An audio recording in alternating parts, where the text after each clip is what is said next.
Indian blogger নন্দিনীর আরও একটি পর্বে সকলকে স্বাগত। বন্ধুরা, আশা করি সবাই ভালো আছেন, সুস্থ আছেন। মা ষষ্ঠী দেবীর অশেষ কৃপা পেতে কমেন্ট বক্সে অবশ্যই লিখুন জয় মা ষষ্ঠী দেবীর জয়। আজ মঙ্গলবার 2026 সাল। অশোক ষষ্ঠীর ব্রত আজ অনুষ্ঠিত হতে চলেছে। আজকের দিনে অবশ্যই একবার শ্রবণ করুন অশোক ষষ্ঠীর ব্রত কথা। যারা আজকের দিনে এই ব্রত পালন করবেন তারা আজকের দিনে একবার হলেও শ্রবণ করবেন এই অশোক ষষ্ঠীর ব্রত কথা। তা না হলে আপনাদের ব্রত অসম্পূর্ণ থেকে যাবে।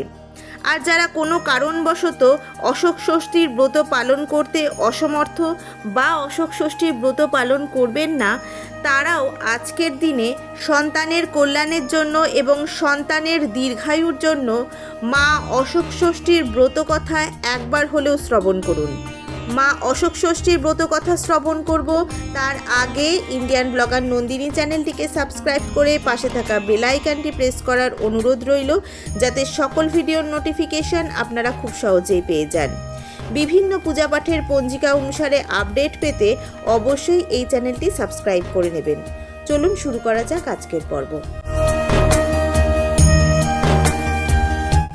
সন্তানের মঙ্গলের জন্য এবং সন্তানের দীর্ঘায়ুর জন্য চলুন এবার শ্রবণ করি মা অশোক ষষ্ঠীর ব্রত কথা। কোনো এক অশোক বনে এক মুনি বাস করতেন। চারদিকে অশোক ফুলের গাছ, মাঝখানে মুনির কুঁড়েঘর। একদিন মুনি সকালে উঠে দেখেন তার কুঁড়েঘরের সামনে অশোক তলায় একটি পদ্ম ফুলের মতো মেয়ে পড়ে কাঁদছে। মুনি ধ্যান করে দেখলেন একটি বুনো হরিণ ওই মেয়েটিকে প্রসব করে ফেলে গেছে। মেয়েটিকে দেখে মুনির বড় মায়া হলো। তিনি তাকে ঘরে এনে লালন পালন করতে লাগলেন।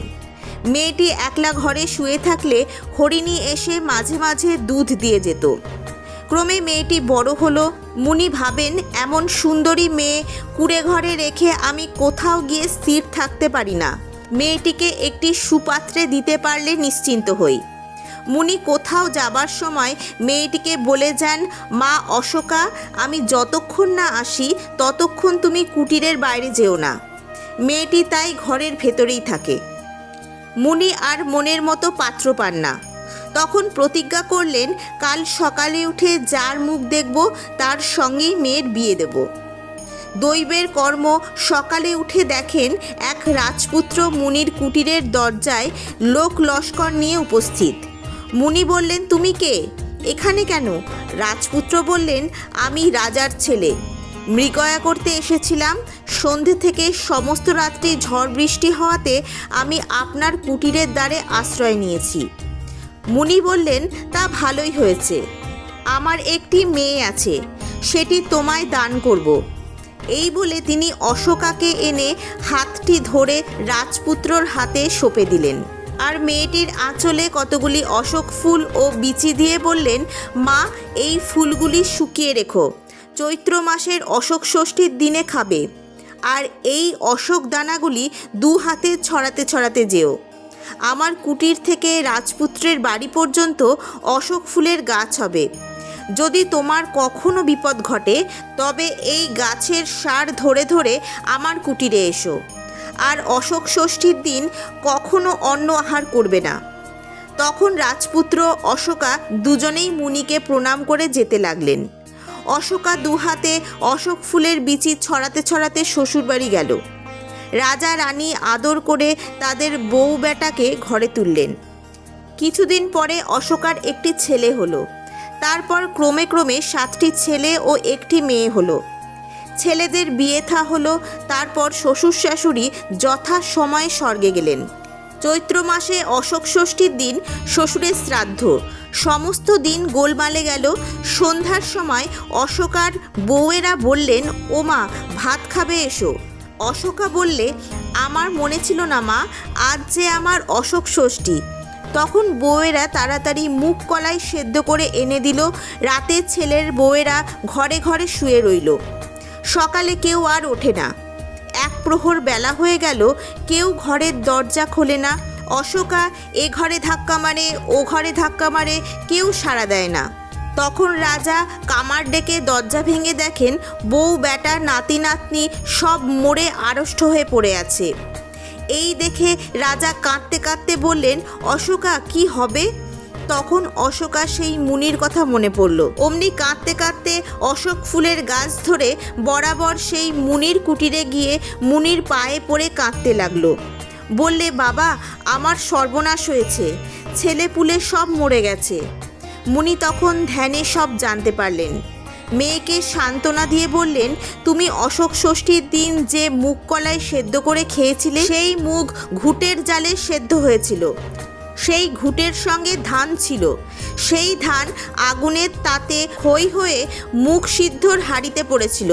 সেই মুগ সিদ্ধ খেয়ে তোমার এই সর্বনাশ হয়েছে। ভয় নেই, আমার এই করমণ্ডল জল নিয়ে যাও, সকলের গায়ে ছিটিয়ে দাও, তাহলে সকলে বেঁচে উঠবে। আর কখনো এমন কাজ করবে না। বছর বছর অশোক ষষ্ঠীর দিন মা ষষ্ঠীর পুজো দিয়ে কথা শুনে 6টি অশোক কলি 6টি মুগ কলাই দইয়ের সঙ্গে খেয়ে তবে অন্য কিছু খাবে। অশোকা তখন মুনিকে প্রণাম করে নিজের বাড়ি গেলেন। করমণ্ডলের জল সকলের গায়ে ছিটিয়ে দেবা মাত্র সকলে উঠে বসল। কেউ বলে, এত ঘুমিয়ে পড়েছি। কেউ বলে, আমাদের ডাকুনি কেন মা, এত বেলা হয়েছে। অশোকা বললে, তোরা কি কেউ বেঁচেছিলি বাছা? অশোক ষষ্ঠীর দিন মুগ কলাই সিদ্ধর সঙ্গে খই পড়েছিল, সেই মুগ সেদ্ধ খেয়েই আমার সর্বনাশ হয়েছিল। তোমরা সব মরে গিয়েছিলে। এখন তোমরা খুব সাবধানে অশোক ষষ্ঠী করো। বছর বছর চৈত্র মাসের শুক্লপক্ষের ষষ্ঠীর দিনে মা ষষ্ঠীর পুজো দিয়ে মুগ কলাইয়ের সঙ্গে অশোক ফুলের কলি নিয়ে আমার সঙ্গে বিপদভঞ্জনের কথা বলবে, তাহলে কখনো শোক পাবে না। এই বলে অশোকা ছেলে বউ নাতি নাতনি নিয়ে রাজার সঙ্গে সুখে স্বচ্ছন্দে ঘরকোনা করতে লাগলেন। জয় মা অশোক ষষ্ঠীর জয়। আজকের দিনে এই ব্রত কথা অবশ্যই একবার শ্রবণ করুন সন্তানের মঙ্গল এবং দীর্ঘায়ুর জন্য।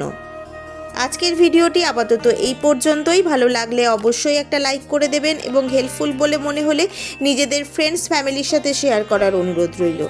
সবাই খুব ভালো থাকবেন, সুস্থ থাকবেন। দেখা হচ্ছে আবার আগামী পর্বে।